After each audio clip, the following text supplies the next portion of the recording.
नमस्कार साथियों, मेरे YouTube चैनल में आप सभी का एक बार फिर से स्वागत है।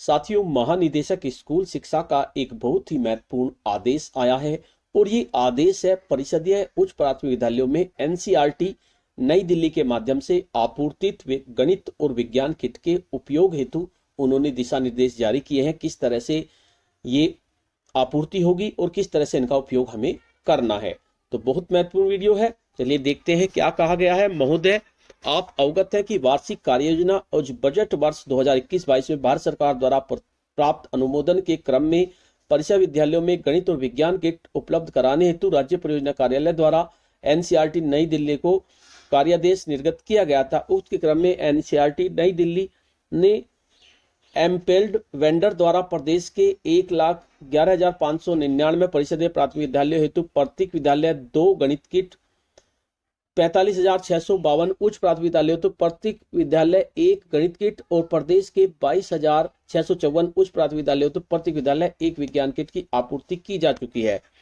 NCERT नई दिल्ली द्वारा परिषदीय उच्च प्राथमिक विद्यालयों में उपलब्ध कराई गई किट 6ठी, 7वीं और 8वीं कक्षा की पाठ्य पुस्तकों के अध्यायों पर आधारित है। किट के साथ उपलब्ध मैनुअल में वर्णित क्रियाकलापों में से अधिकांश को किट में उपलब्ध सामग्री की सहायता से प्राप्त किया जा सकता है। उच्च प्राथमिक विद्यालयों में उपलब्ध कराई गई किट सामग्री का संक्षिप्त विवरण, उनका उपयोग और उनकी सहायता से छात्रों में विकसित होने वाले अवधारणाओं का विवरण निम्नलिखित है। देखिए, सबसे पहले उच्च प्राथमिक विद्यालय में जो विज्ञान किट है उसमें क्या क्या हमें करना है। उच्च प्राथमिक विद्यालयों में उपलब्ध कराई गई विज्ञान किट विद्यालय केंद्रित क्रियाकलाप उपलब्ध कराती है। इन क्रियाकलापों और प्रयोगों का उपयोग छात्रों की खोज के लिए प्रोत्साहित करना, विभिन्न क्रियाकलापों प्रयोगों द्वारा छात्रों में विज्ञान की जटिल अवधारणाओं की समझ विकसित करना है। इस किट में विज्ञान से संबंधित प्रयोगों करने हेतु लगभग 150 से अधिक उपकरण, सामग्री, साधन, सामान्य वस्तुएं, रसायन उपलब्ध है। इनमें से कुछ प्रमुख उपकरण सामग्री का संक्षिप्त विवरण और शैक्षणिक गतिविधियों प्रयोग निम्नलिखित है।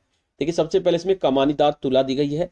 इसका प्रयोग सपाट खुरदरी सतह पर किसी वस्तु को खींचने के लिए, लगाए जाने वाले बल को मापने के लिए और विभिन्न धातुओं के घनत्व की संकल्पना से छात्रों को परिचित कराने के लिए संबंधित क्रियाकलाप में किया जाता है।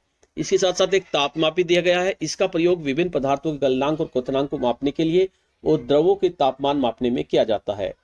एक फ्रेम सहित घिरनी दी गई है। इसका प्रयोग घिरनी जैसे साधारण मशीन के सिद्धांत को समझने के लिए किया जाता है। चुंबकीय दिक् सूचक दिया गया है। इसका प्रयोग दिशाओं के ज्ञान के लिए चुंबकीय दिक् सूचक पर उत्तरी दक्षिणी ध्रुव के प्रभाव को दर्शाने में किया जाता है। विभिन्न प्रकार के चुंबक दिए गए हैं। इनका प्रयोग ध्रुवों के अस्तित्व को दर्शाने के लिए, अर्थात समान ध्रुव प्रतिकर्षण और विपरीत ध्रुव आकर्षण दर्शाते हैं, तो चुंबकीय क्षेत्र का अस्तित्व दर्शाने से संबंधित क्रियाकलाप में किया गया है। 4 प्रतिरोधक का सेट दिया गया है। इसका प्रयोग ओम के नियम का अध्ययन करने के लिए, विद्युत प्रतिरोध या विद्युत धारा का विभिन्न कारकों पर निर्भरता का अध्ययन करने के लिए, किसी परिपथ में विद्युत धारा प्रतिरोध पर निर्भर करती है से संबंधित क्रियाकलाप में किया जाता है। इसके साथ साथ स्वरित्र दिया गया है। इसका प्रयोग कंपित वस्तुओं की ध्वनि उत्पन्न होती है को दर्शाने के लिए किया गया है। सरल लोलक है। इसका प्रयोग आवर्त गति दिखाने के लिए और लोलक, सरल लोलक के आवर्त काल को मापने में किया जाता है। उभयावतल लेंस और उभयोत्तल लेंस है। इनका प्रयोग पर्दे पर प्रतिबिंब के दर्शाने संबंधित क्रियाकलापों में किया जाता है। जनित्र व्यवस्था दी गई है। इसका प्रयोग ऊर्जा रूपांतरण को प्रदर्शित करने के लिए, प्रयोग में दौरान बल्ब को दीप्त करने के लिए, प्रयोग के दौरान बिजली सप्लाई 15 वोल्ट 500 mA में किया जाता है। परखनली स्टैंड दिया गया है। इसका प्रयोग परखनली को रखने के लिए किया जाता है। धोने के लिए स्टैंड बोतल है। इसका प्रयोग उपकरण को धोने के लिए किया जाता है। कवर सहित स्टेनलेस स्टील इलेक्ट्रोड दिए गए हैं। इनका प्रयोग आयनिक यौगिक घोल की चालकता और जल के विद्युत अपघटन में किया जाता है। स्प्रिट लैंप दिया गया है। इसका प्रयोग विभिन्न प्रयोगों में ऊष्मा के स्रोत के रूप में किया जाता है। प्रयोगशाला स्टैंड दिया गया है।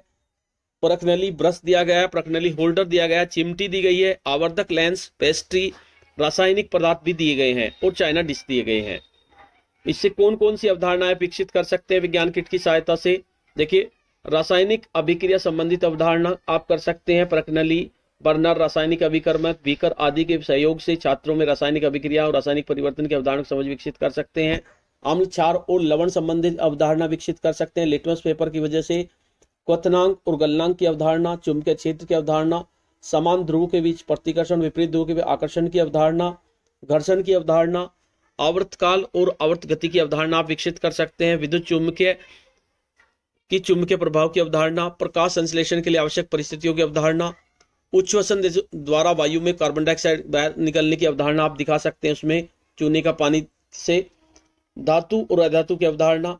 अब बात करते हैं गणित किट की। गणित किट में क्या क्या दी गई है? प्लास्टिक की पट्टी दी गई है, फ्लाई स्क्रू दिया गया है, जियो बोर्ड दिया गया है, ठोस आकारों के लिए आकार कागज के जाल दिए गए हैं, सामान्य ज्यामिति के लिए कटआउट दिए गए हैं, 2 अलग अलग रंगों के काउंटर्स दिए गए हैं, अबेकस दिया गया है, नंबर कार्ड, संख्या बोर्ड, ये सब दिए गए हैं।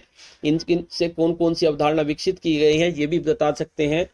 संख्या पद्धति संबंधी अवधारणा के लिए विभिन्न रंगों के काउंटर्स का यूज कर सकते हैं।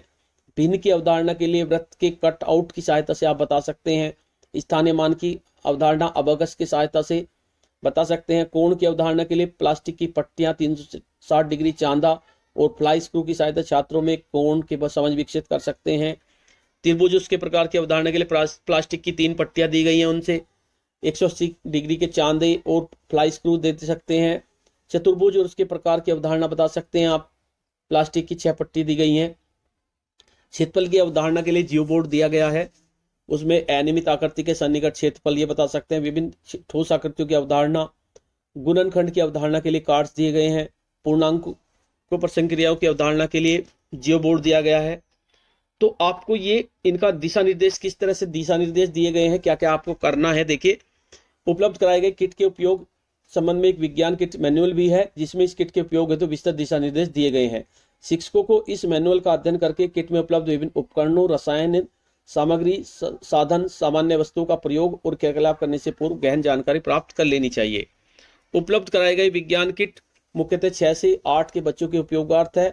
शिक्षक आवश्यकता अनुसार अन्य कक्षाओं के बच्चों के साथ इसका उपयोग कर सकते हैं। विज्ञान गणित किट का प्रयोग अवधारणा को स्पष्ट करने के लिए इसके लिए शिक्षकों से अपेक्षा है कि वे ELPS के सिद्धांत का पालन करें, जिससे बच्चों को इन अवधारणाओं को समझने में आसानी हो। इसके लिए विज्ञान किट सामग्री के साथ एक्टिविटी बेस्ड लर्निंग के समक्ष बच्चों को किट के माध्यम से गतिविधि करने दें। विज्ञान किट विद्यालयों में सुरक्षित होना चाहिए ताकि शिक्षक इसका उपयोग आसानी से कर सकें। शिक्षक अपनी परिस्थिति में विज्ञान किट सामग्री से बच्चों को गतिविधि करने का अवसर दें। इस बात का विशेष ध्यान रखें, विज्ञान गणित किट के प्रदर्शन के लिए है, वरन छात्र छात्राओं के उपयोग के लिए है, ताकि बच्चों में विज्ञान किट संबंधी अवधारणाओं की समझ विकसित हो सके। विज्ञान किट मैनुअल में कई गतिविधि दी गई है। शिक्षक इन गतिविधियों का पूर्व में भी अच्छी तरह से अध्ययन कर लें। तत्पश्चात गतिविधि के अनुसार कक्षा में विद्यार्थियों को समूह में अथवा अलग अलग प्रत्येक छात्र को किट के माध्यम से कार्य करने का अवसर प्रदान करें। गतिविधि के समय बच्चों को छोटे समूह में बैठकर कार्य कराएं। इसके लिए बच्चों को गोल घेरे में बैठाएं और उन्हें विभिन्न अवधारणाओं को समझने के लिए विज्ञान गणित किट मैनुअल में दी गई गतिविधि करने के लिए प्रोत्साहित करें। आवश्यकता अनुसार बच्चों से जोड़ी में भी कार्य कराया जाए।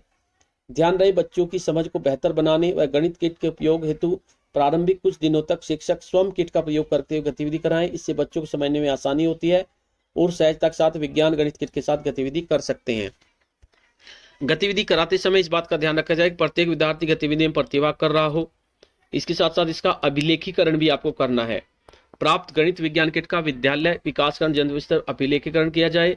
आपूर्तित गणित विज्ञान किट के अधोमानक किट की सामग्री निर्धारित समय से कम होने, क्षतिग्रस्त होने, टूट फूट होने की दशा में 1 सप्ताह के अंदर राज्य परियोजना कार्यालय को अवश्य अवगत कराएं, जिससे कि NCERT नई दिल्ली के माध्यम से अग्रेतर कार्रवाई सुनिश्चित की जा सके।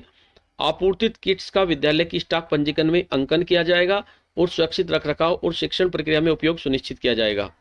आपूर्तित किट की आपूर्ति दिनांक से 12 माह वारंटी की सेवा शर्तें NCERT नई दिल्ली द्वारा दी गई हैं। तो आपको इन दोनों किट का बहुत ज़्यादा उपयोग करना है। तो साथियों, आज की वीडियो में इतना ही। आपको यह वीडियो कैसी लगी? अगर आपको वीडियो अच्छी लगी तो इस वीडियो को लाइक करें, शेयर करें, वीडियो पे कमेंट्स करें और अगर आप मेरे चैनल पे नए हैं, पहली बार देख रहे हैं, तो चैनल को सब्सक्राइब कर लें। धन्यवाद।